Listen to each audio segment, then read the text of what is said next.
Hola, un saludo desde el grupo de trabajo de enfermedad celíaca y su coordinadora Raquel, Enriqueta y mi persona.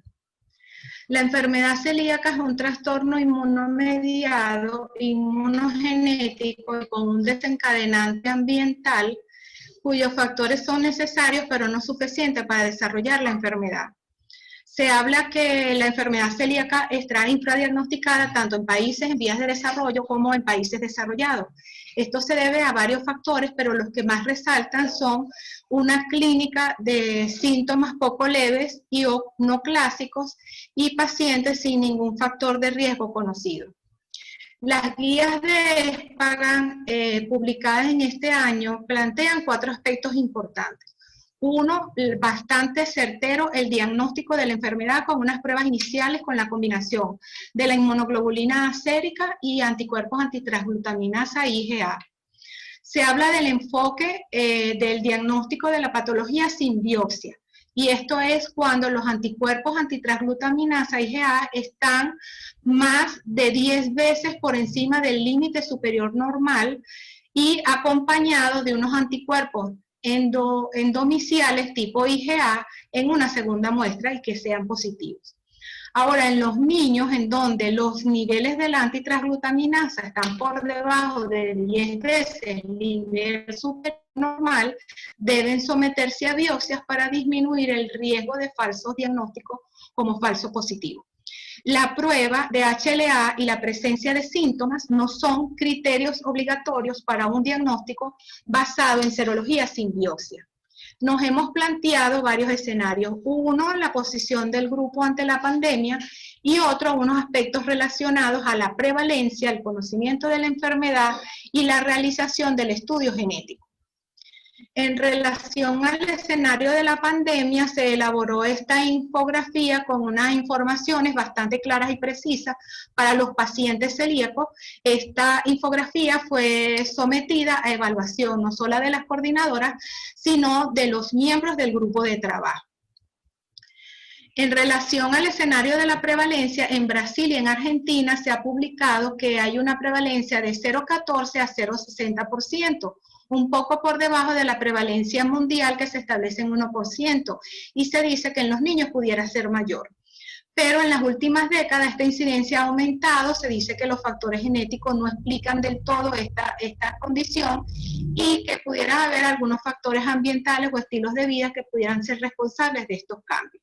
También hay un estudio de prevalencia colombiano en niños con diabetes mellitus que encontraron que esta prevalencia era superior a países como Brasil y Venezuela.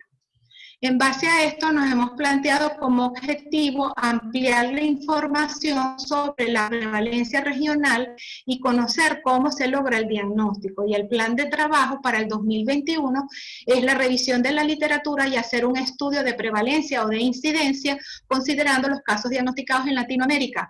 Para ello queremos emplear un webmaster con el registro de los pacientes celíacos desde el año 2019 en adelante con algunos parámetros ya establecidos.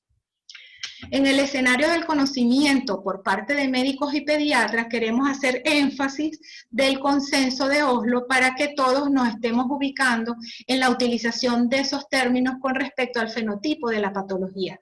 Pero lo más resaltante es que casi el 80 al 85% de los casos no está siendo diagnosticado. Por tanto, que nuestra intervención allí es bastante importante. Como objetivo nos planteamos evaluar el posicionamiento sobre la enfermedad dirigida a esta área de salud que se vino haciendo unas encuestas en el año 2018 y 2019 que fue dirigida a los integrantes del grupo de enfermedad celíaca y a expertos referentes invitados. Entonces, ¿qué se hizo como plan de trabajo este año?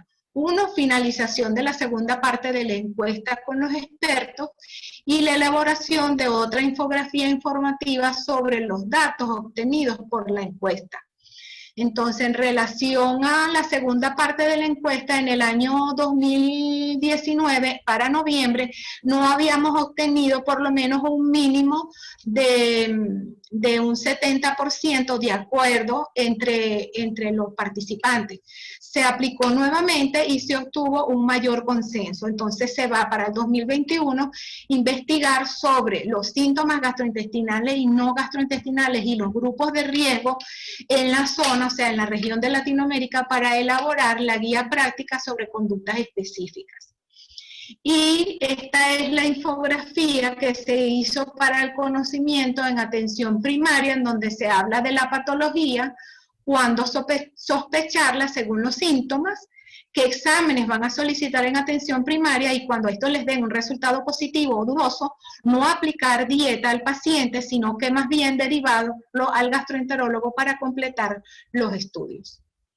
También, con respecto a esto, entonces se quiere para el 2021, que ya está en trámite, la publicación de estos resultados del posicionamiento sobre la enfermedad celíaca y lo que obtuvimos en las encuestas, y publicar artículos que han sido elaborados sobre la calidad de vida de enfermedad celíaca, biopsia intestinal y el certificado de celíaco. Además, hacer un plan extendido del conocimiento de la enfermedad para la comunidad. Entonces nos hemos planteado de que la gente que saber cuándo sospechar la patología, cuándo consultar a su médico y qué debemos hacer en los ámbitos escolares sobre la enfermedad. El otro escenario y último escenario es el de los estudios de genética.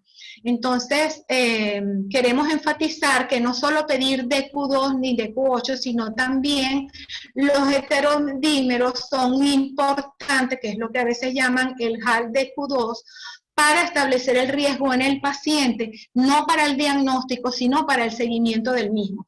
Y solo hacer los estudios cuando haya serología o biopsia dudosa, ambigua o con alta sospecha de enfermedad, los pacientes tienen antecedentes familiares o tienen una dieta libre de gluten y no desean un desafío. Para eso, entonces, queremos difundir información sobre el conocimiento e interpretación del estudio del genotipo HLA basado en evidencia, la elaboración de un artículo con información contextiva, tipos de muestra, una guía práctica y recomendaciones específicas, y además hacer un tríptico o algoritmo sobre el diagnóstico con serología, cuando la biopsia, cuando el estudio genético para facilitar su manejo y todo esto adaptado a la realidad de la región.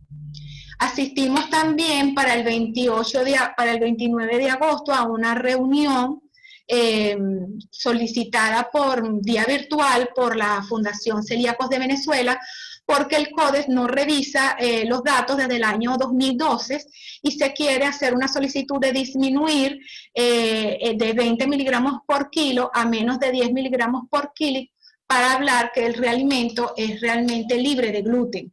El compromiso en nuestra reunión como grupo de trabajo del ASPAGAN fue colaborar con la recolección de la evidencia científica, información sobre el estado de los países y probable investigación sobre reacciones adversas, adherencia a la dieta y consumo oculto por reacción, contaminación cruzada, ya que son importantes para colocarlo en el documento que se va a enviar al CODES.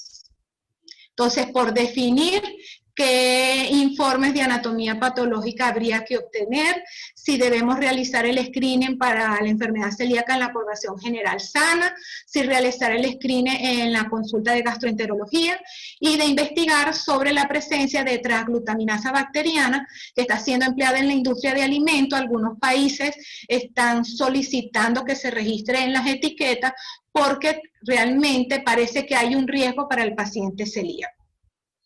Finalmente, los integrantes que han confirmado para mantenerse en el grupo de trabajo están en Argentina, Brasil, Costa Rica, Cuba, Chile, El Salvador, España, Guatemala, Paraguay, República Dominicana, Uruguay y Venezuela. Y estamos por confirmar la solicitud que se le enviara a los miembros de Bolivia, Colombia, Ecuador, México, Portugal, región Centroamérica y el Caribe, que los queremos tener también en el grupo de trabajo. Finalmente, esta pandemia pasará, se encontrarán soluciones y seremos mejor por las enseñanzas que nos está dejando, pero lo mejor de todo son los lazos de amistad que han crecido entre los miembros de esta sociedad. Muchas gracias, molto obrigada.